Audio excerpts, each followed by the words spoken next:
26. Rencana jahat. Ada apa dengan Tania?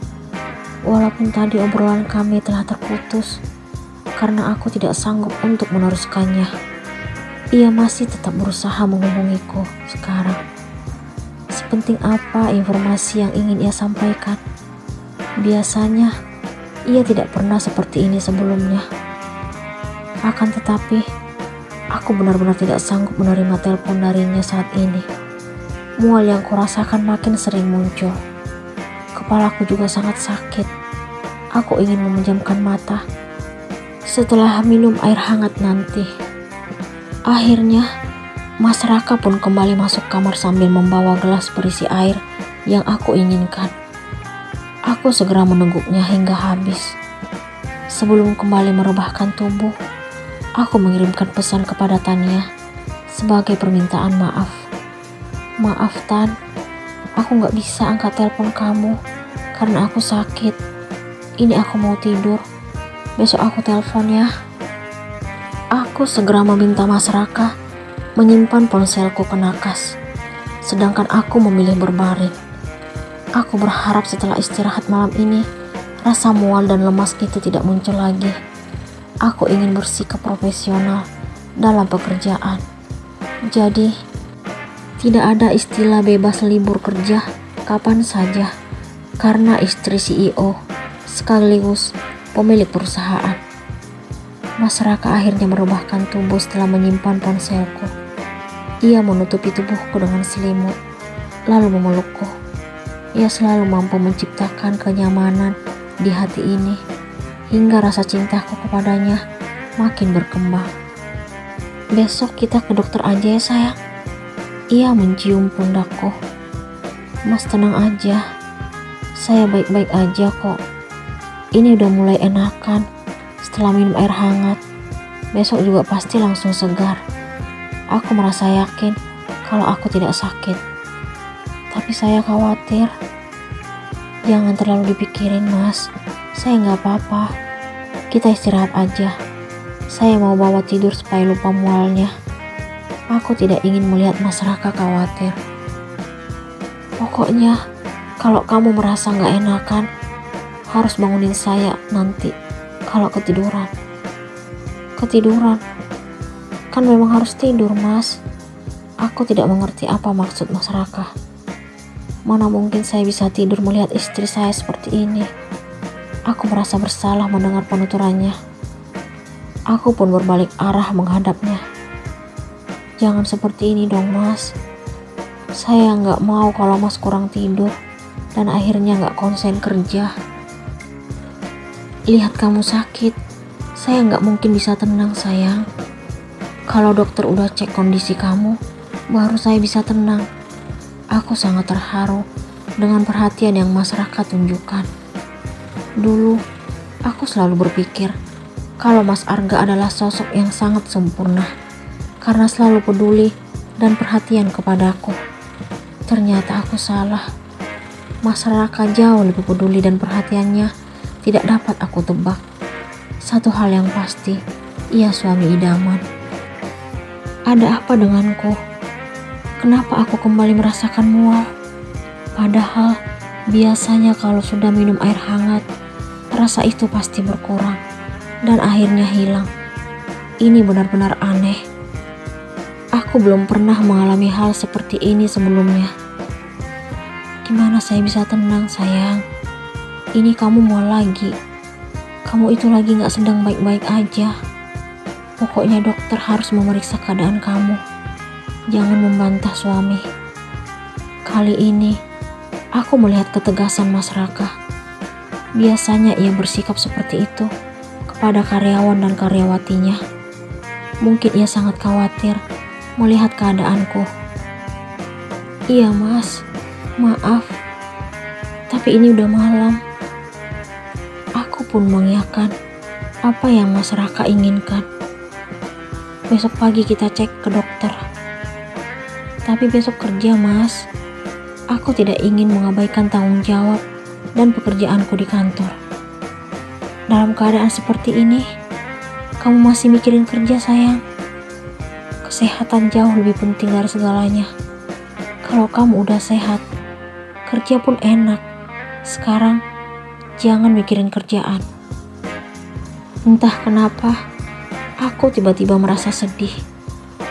Aku pun tidak kuasa menghentikan air mata agar tidak jatuh. Kenapa aku berubah menjadi cengeng?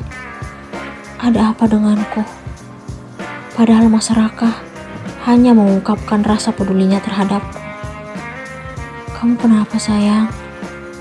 Maaf kalau saya salah. Ia pun mengecup keningku. Mungkin karena aku masih tetap menangis, ia pun memanjakan bibirku dengan bibirnya. Benar saja, ternyata aku langsung luluh dan bahkan membalas aksinya. Aku merasa tenang dengan sentuhannya. Ia pun tersenyum setelah melepaskan ciuman.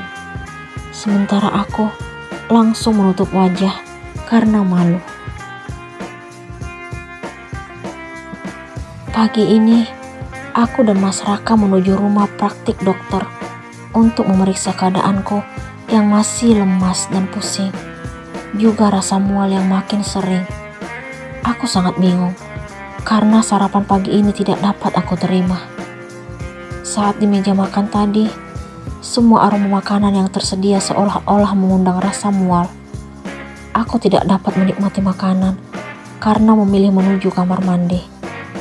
Aku merasa bersalah karena Mas Raka juga hanya minum teh.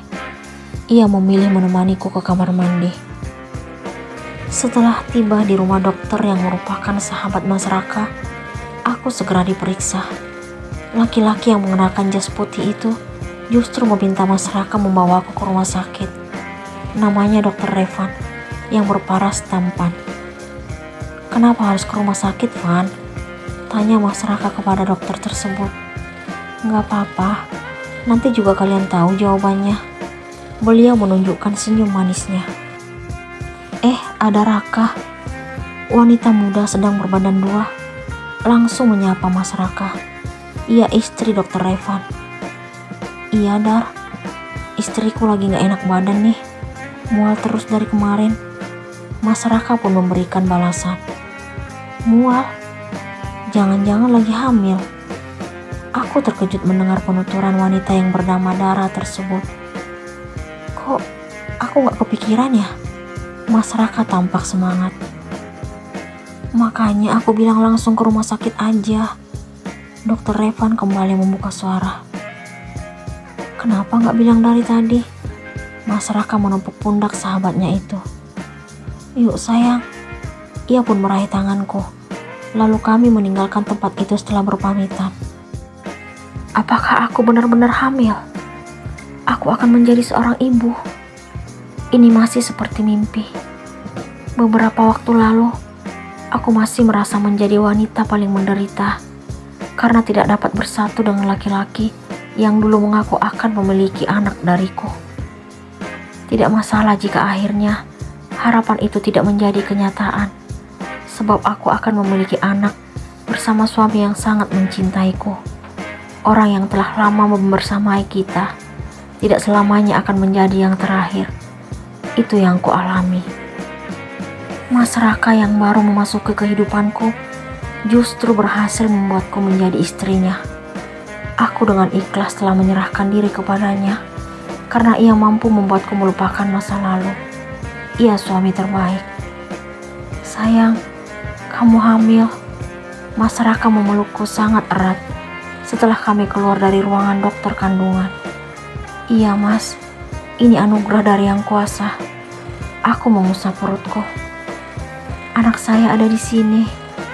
Ia juga turut mengelus-elus perutku.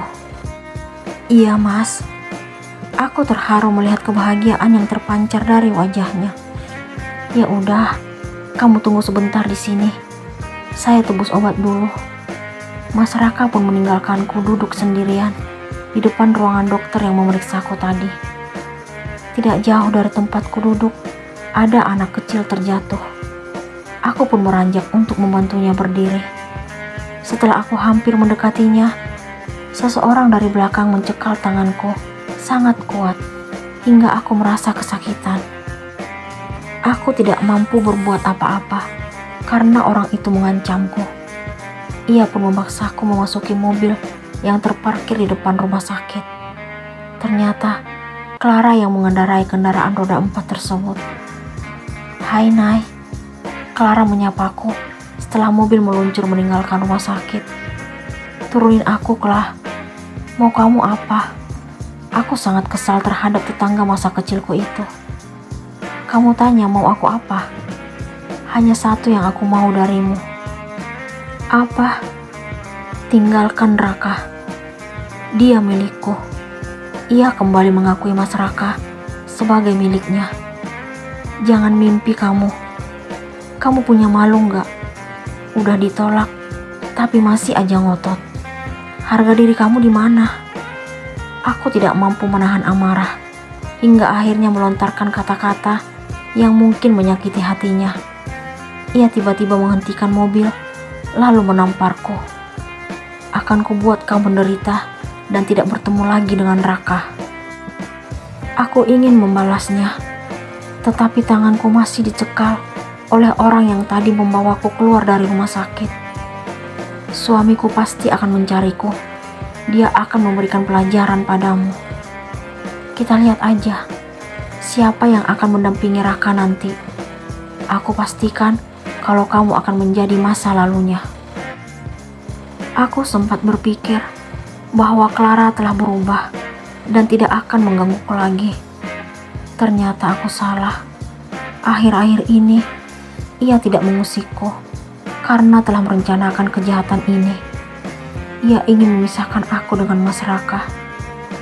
"Tolong aku, Mas." "Siapa yang akan menolong Kanaya dari kejahatan, Clara?"